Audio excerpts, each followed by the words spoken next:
Hello my friends, John LaRuffa here with another Unbiased unboxing, and in this episode we're going to take a look at Merchants of the Dark Road. This is just the standard edition here. I don't think it's the deluxe one I got at the retail. So let's go ahead and see what's inside. And as usual folks, please like and subscribe to my YouTube channel, as it greatly helps me improve my fan base. So looking at the front cover, it certainly looks like a dark road, even though I got all this reflection here. I love the fact that you see the whole game set up like that. That's awesome.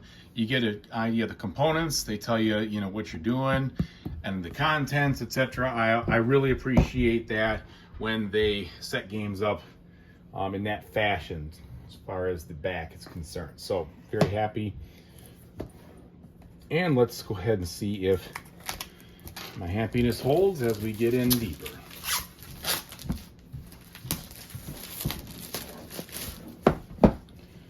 Okay, this is one of those boxes that has the handy dandy finger holes to help you get it open, and look at that.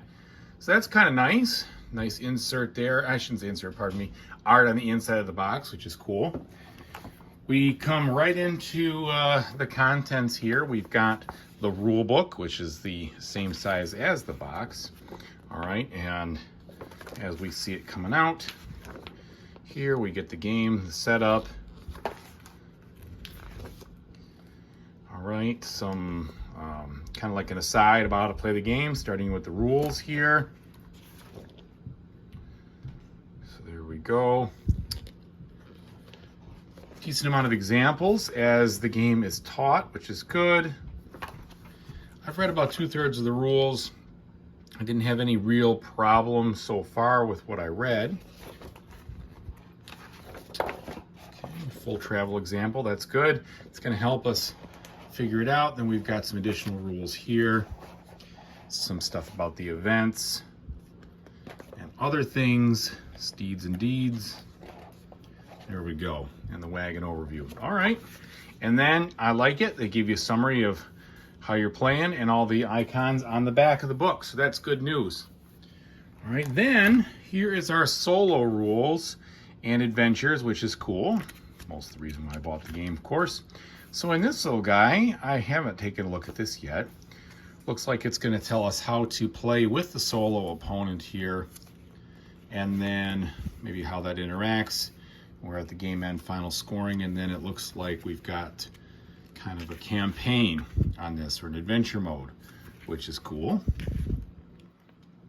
All right, so we've got, that's A1, A2, A3, oops, I'm sorry guys, and A4, so that's the first adventure. Oh, A5, then B1, B2, B3, B4, and B5. So it looks like you've got 10 different adventures there. So general reminders, etc. So that's cool, like that. All right, digging in deeper now into the box, we've got some plastic dice. These are decently heavy. I like the fact that they are painted inside and embossed, so to speak, so that they're not going to wear out. They'll roll just fine. We've also got this die right here.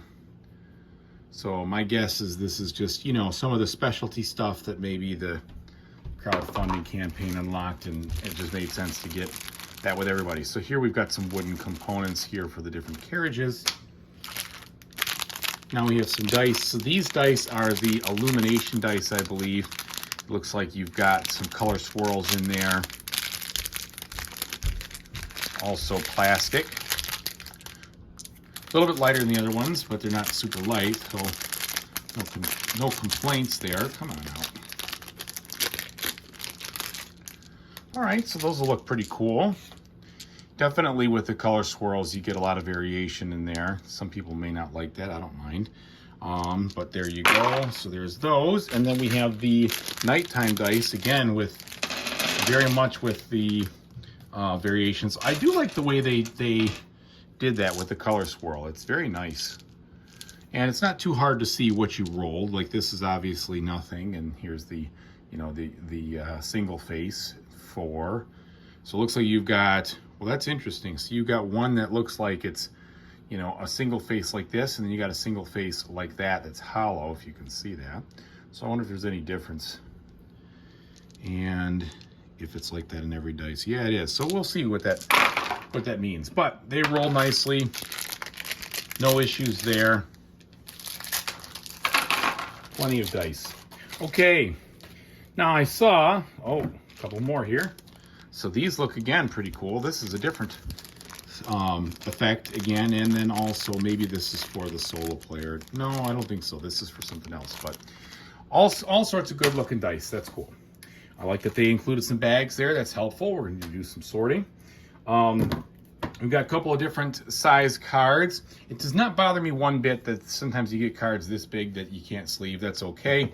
We'll start with those because they're a size that I don't expect that anybody is going to be handling or holding. And ultimately, that's the reason I shuffle, is so that I don't, or I'm sorry, that I sleeve, so that I don't have to get a little nervous if someone has, you know, stuff on their hands, or maybe they just have clammy hands. I don't have to worry about that. I don't want to discriminate again to anybody who's playing my games, but at the same time, I don't want to have cards that stick together because somebody has to have very clammy hands. All right, so the quality on these is actually pretty good. They're fairly thick for as large as they are.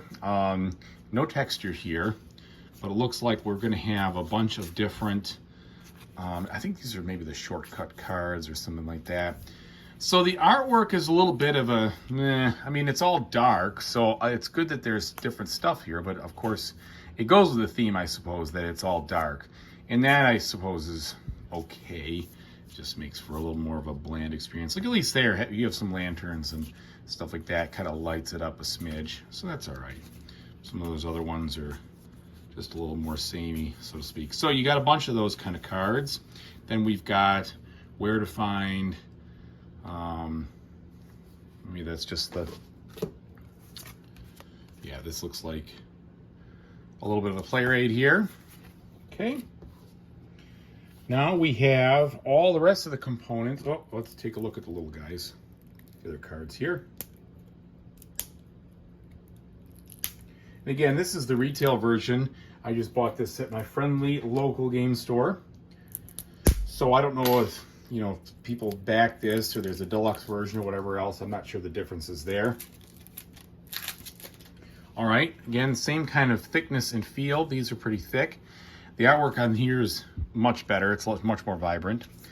There is still no texture here, but you can definitely see a little bit more of stuff going on, you know. So these are the different heroes, I think. So you got different requirements that they want, different places they want to go, other things, etc. So we got a bunch of those. Wow, lots of different heroes here. So plenty of variety in that regard. Then we've got what I think are basically like cards that help you score points, goal cards, if you will. I'm not sure what they're, I think they're called deeds cards, actually. So maybe they help you do a variety of different things or give you some bonuses. Looks like some of these give you some income, some of them give you victory points, etc. All right, and then I've got right here 3 other cards. I'm not sure what those are all about. And then we have our bigger cards here. Okay. I'm anticipating similar quality, thickness, and texture. But you never know. Let's take a look. And it is similar quality, thickness, and texture. So we've got a couple of these Snowbee cards here, a couple Phoenix cards. On the backs, there just looks like there's some animals. Was there 2 or 3 Phoenix? There's 1, 2, 3. Okay, so it looks like you can get 3 animals apiece, etc. Raven. So I'm not sure how these are integrated yet. All right, and then I know there's some steeds here, so those are going to be related, I'm sure, to however you're pulling stuff around. And then my guess is this is for the solo. That's my guess. Whole deck of solo cards. And then this is Guild Notice New Excavations, or excavations at Yin. So maybe these are just different things that come up event-wise. Okay. Now, component-wise here, looks like they shrink-wrapped everything, which now makes more sense why I was all, you know, kind of into one side. And that's okay if it isn't all bent. And I don't think it is bent. I think it's okay. So looks like it's pretty rigid there. That's all right. All right, let me open it up. This game does not have a game board. It has a series of puzzle piece-like boards. I've heard that's because maybe they want to do an expansion. We'll see. So that's kind of cool. I don't mind as long as they don't warp on me. Okay, so here we have our wagons, and it looks like you have 4 different ones with different color. They're the same, but they have different colors, so it's probably player colors. And then the private concern, I believe, is the solo option there. So it's just a solo board. We've got a couple of screens here. They have different people on them per the different player colors. They tell you what your player turn is going to be, how you get your victory points. Not too much else there, though. I mean, they give you the icons and such over here, and there's probably too many to fit on there. But so this just is probably a way to keep your money secret more than anything else. Then we have some of these boards. So this looks like it's a single-sided board, even with the puzzle pieces. So the artwork looks good. It is, of course, at night and in the winter, but that's with the theme, and that's okay. They colored it up a little bit with some of these town names. All right. So that's fine. And then we have these buildings. So this is pretty thick, which I like. I'd say that's medium thick on the cardboard. Colorful wheel there. Colorful looking buildings. They did a good job there. It looks like we have some treasure chests to maybe build here. Oh no, those aren't treasure chests. Those are the different decrees, I guess. And then some horseshoes. Whoops. Those are not going to be any problems getting out. And then we have the items. So the items had this nice gold embossment for the upgraded side. And then just plain on the other side. The money has a nice look to it, which is kind of cool. All right. Again, so that isn't as thick. That's funny. So this first one with the buildings was thicker than the others, which is just interesting that they went with different thickness there. Maybe you really can't see it, but it doesn't really matter. The other components are fine. So it looks like we have, yeah, again, more of these components. All right, and then the final piece of the board here. Overall, I think the components, the whole thing looks really good. Very excited to play it. The dice have a great look to them. That's probably the best of the components. I mean, it all looks good, but the fact that they have 2 different colors and it's kind of a marbled look adds a little bit of a mystical, like, fashion to it, which I think is a nice touch. All right, everybody, thank you so much for watching. I really appreciate it. Whatever you play in the future, I hope you have a fantastic time doing it. Take it easy, everybody.